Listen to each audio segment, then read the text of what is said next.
Hello everyone, आज मैं आप लोगों को इस कड़ी में शॉर्ट हैंड के वॉल्यूम 3 चैप्टर 3 को पढ़ाने जा रहा हूं, जिसमें मैं आपको ग्रामोलोक्स के बारे में बताऊंगा।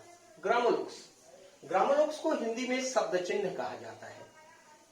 Frequently occurring words are represented in shorthand by a single sign. Example for B, These words are called grammoloks or letter word। कहता है कि वाक्य में कुछ शब्द बार बार आते हैं, इसके लिए कुछ चिन्ह निर्धारित किए गए हैं। ये चिन्ह above the line, on the line और through the line लिखे जाते हैं।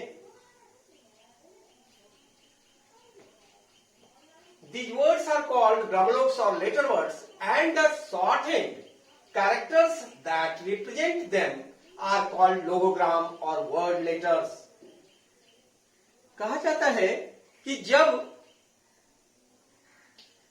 समस्त चिन्हों को ग्रामोलोक्स कहा जाता है और अलग अलग चिन्हों को लोगोग्राम कहा जाता है। यानी ये चिन्ह याद कर लेना चाहिए, जिससे कि हम इस चिन्हों का बार बार प्रयोग कर सकें और प्रयोग करके अपने स्पीड में बढ़ोतरी ला सकें। Some logograms are given this chapter which must be committed to memory। These characters are written above, on or through the line। जैसे फॉर एग्जाम्पल ये above the line, on the line और through the line।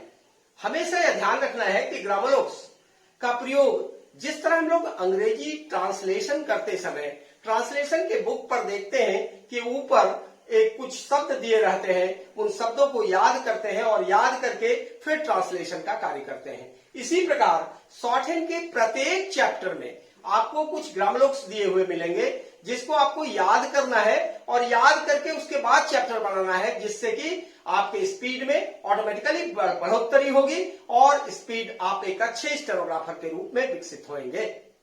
अब इसके example को समझें। N line के ऊपर एक डॉट अगर लगा दिया जाए तो एन को रिप्रेजेंट कराता है।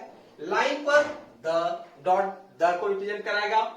ऑल लाइन के ऊपर एक छोटा सा डैश ऑल को। लाइन पर टू लाइन पर एक छोटा सा टिक बना दिया जाए जो टू को रिप्रेजेंट कराता है। ये ऑफ को, ये टू को, ये अबव द लाइन ऑफ, ये टू। उसी तरह एक टिक ऑन को रिप्रेजेंट कराएगा लाइन के ऊपर, लाइन पर बट को, और एक डाउन टिक आउट। उसी तरह हु डाउन टिक है। एंड लाइन के ऊपर अप स्ट्रोक अप, ये जो है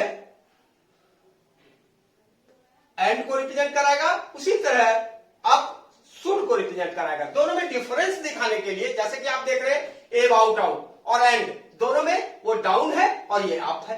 दोनों में डिफरेंस दिखाने के लिए या अप एंड डाउन को रिप्रेजेंट किया जाता है। बाद में आप देखेंगे कि ग्रामोलोक्स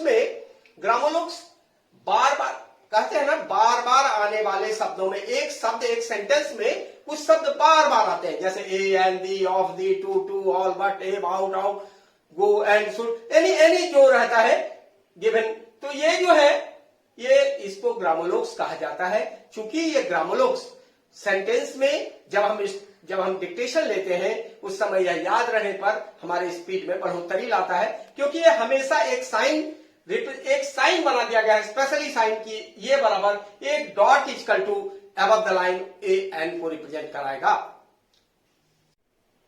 देन पंक्चुएशन का मतलब होता है चिन्ह विचार।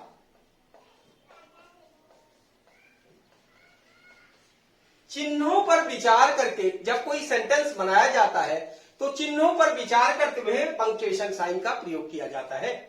फुल स्टॉप के लिए शॉर्ट हैंड में क्रॉस का चिन्ह बनाया गया, स्मॉल क्रॉस। डैश के लिए इस तरह का साइन। नोट ऑफ इंट्रोगेशन, प्रश्नवाचक चिन्ह में जिस तरह इंग्लिश में डॉट लगा दिया जाता है नीचे, यहां पर स्मॉल क्रॉस लगा दिया जाता है। नोट ऑफ एक्सक्लेमेशन, विस्मयादिबोधक, ये बना करके नीचे में डॉट की जगह पर क्रॉस बना दिया जाता है। इनिशियल कैपिटल, ये समझने वाली बात है। इनिशियल कैपिटल, जिस वर्ड के नीचे इनिशियल कैपिटल लगाया जाता है वह वर्ड का पहला लेटर कैपिटल होता है।